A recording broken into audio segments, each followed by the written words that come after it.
Hello and welcome back to my channel. Welcome if you are new here. My name is Joni and I am the blogger behind symbolofamama.com, and here on this channel we talk all about homeschooling and simple motherhood. So today's video, I'm excited because I'm going to be sharing our new notebooking system. This is something that I just recently started and it has gone so well.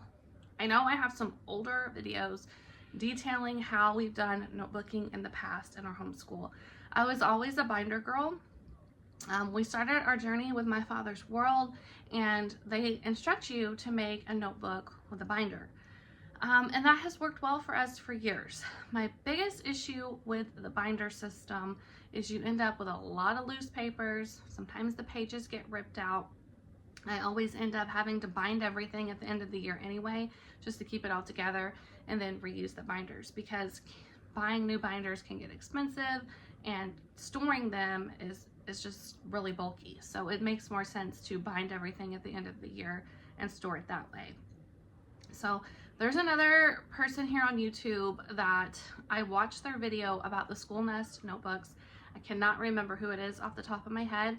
When I go back and edit this video, I'm going to see if I can find her video, because it's very, very detailed on how she uses these notebooks. And we haven't been using these notebooks long enough for me to make such a detailed video, but I'm still going to share how we do it, because we do things a little bit differently than she does, but not too much.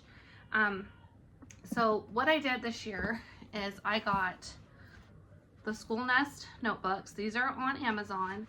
I got 3 for each of my children, except for my 2 oldest children. So my 2 oldest children are in 10th grade and 8th grade.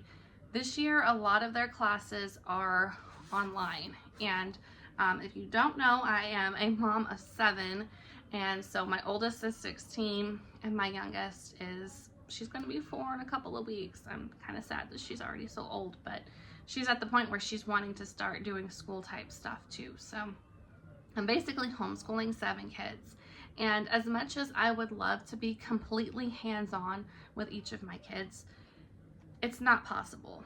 And also, the more detailed subjects are definitely out of my scope for teaching. Things like chemistry and physics. I will admit, Algebra 2, I will admit that those things are out of my scope. So I take advantage of online courses. My oldest son actually has some classes that he attends throughout the week for subjects that I can't teach, such as Spanish. So, you know, I'm fine with that. That could be a video for another day, I guess, sort of talking about how we teach older kids.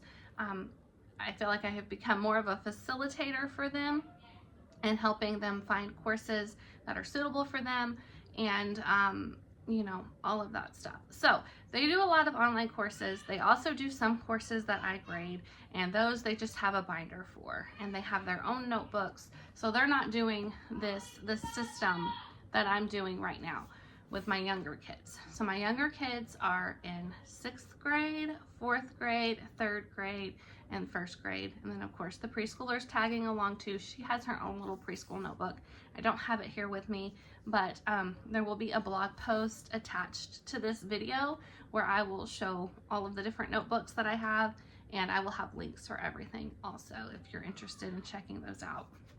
These are pretty reasonably priced. They're $10 each. So the way that I did it is each of the kids gets a notebook with their grade on it. So this says the 4th grade notebook. It's a draw and write. It has dot grid and wide ruled paper. I'll show you a blank page of how it looks. Here's the spread. On this side you have the dot grid, and then on this side you have the wide ruled paper. So the way that we use the 4th grade notebooks is we use these for our language arts curriculum. We use language lessons for today from My Father's World still. And if there's any copy work from the language arts curriculum, they will use this notebook.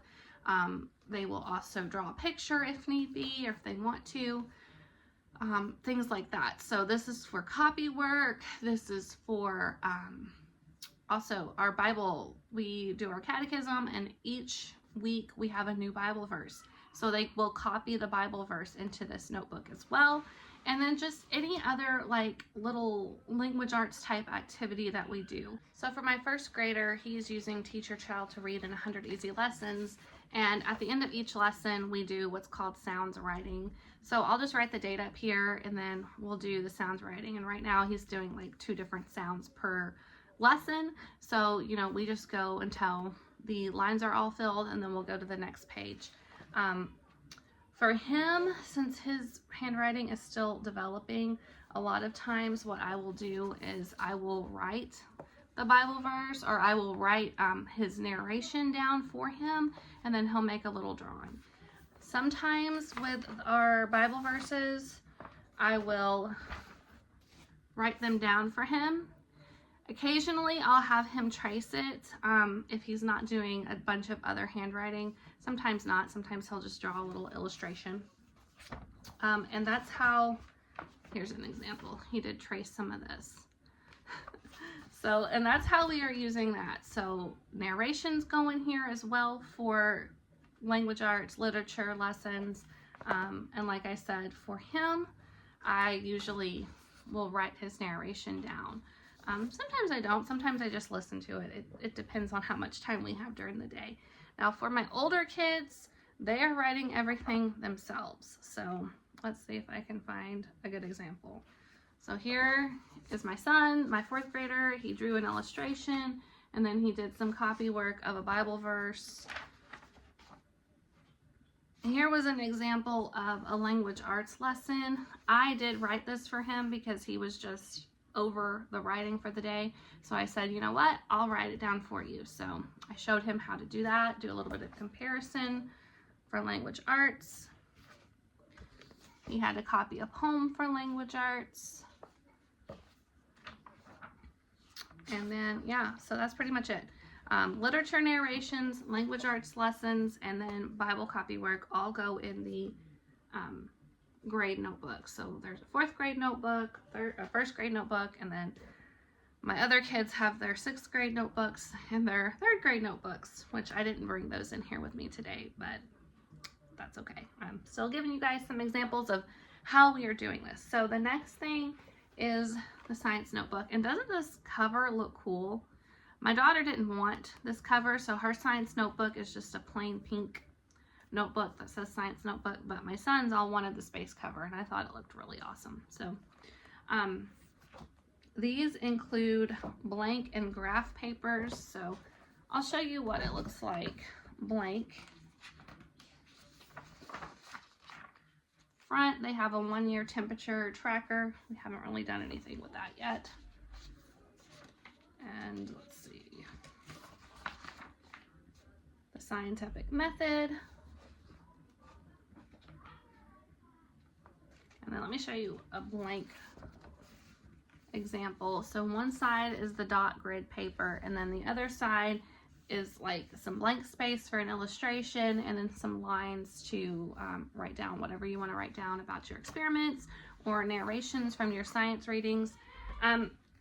My plan is to use these until they are filled up.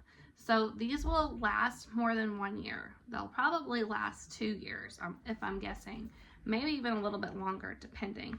I can have a hard time getting the kids to want to do their own written narrations and their own illustrations, but basically they will do a little drawing from whatever we learned, and then they are supposed to expand on that and write a narration also, or, you know, write about our experiment and what happened with the experiment.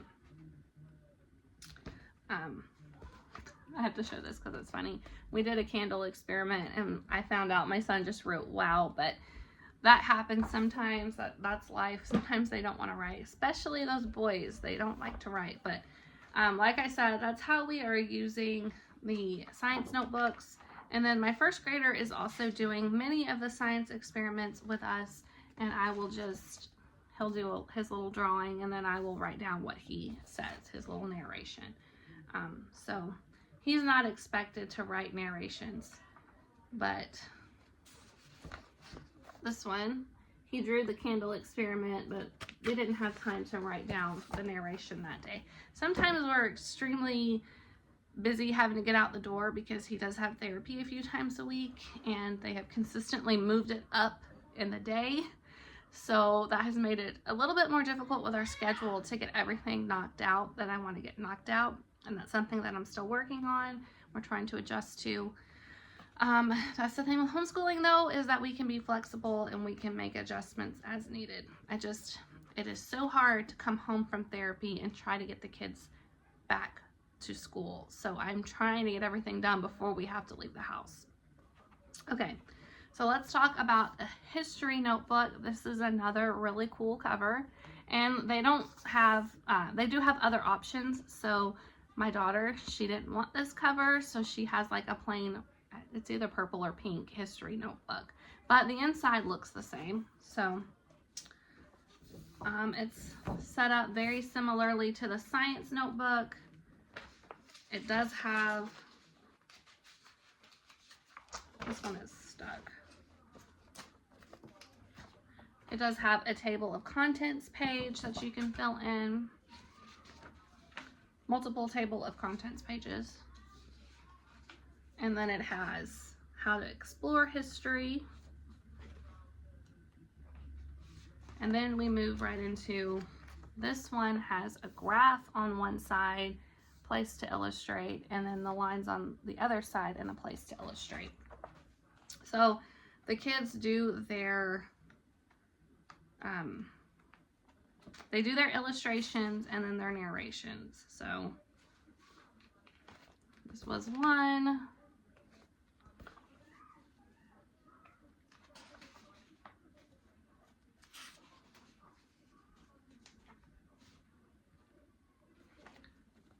This is another one. My son gets very inventive with some of his drawings. And then that was for my 4th grader, and then for my 1st grader, once again, he does the illustrations and then I write his narration down for him. So that's kind of how we're using these this year. I like it. I like that it's more compact than a binder. I like that when we get into doing some more of our unit studies, which is going to be happening very soon, I'm going to be sharing with you about one of our unit studies from Knowledge Crate in another video in a couple of weeks. But if we have any like printables or anything, we can cut those out and paste them into these notebooks. Now, I have not yet pasted out their election notebooking pages. We just finished those up this week. I think we've got one more assignment to do with that, but once we finish all of those notebooking pages, I'm going to have them paste them into their history notebooks, and that way we can keep everything together. So that's how that's going to work out. I'm excited about notebooking this year. If you have any questions, you can leave them down below in the comments and I will get back to you. If this video was helpful, please give it a thumbs up and don't forget to subscribe, and I will see you in the next video.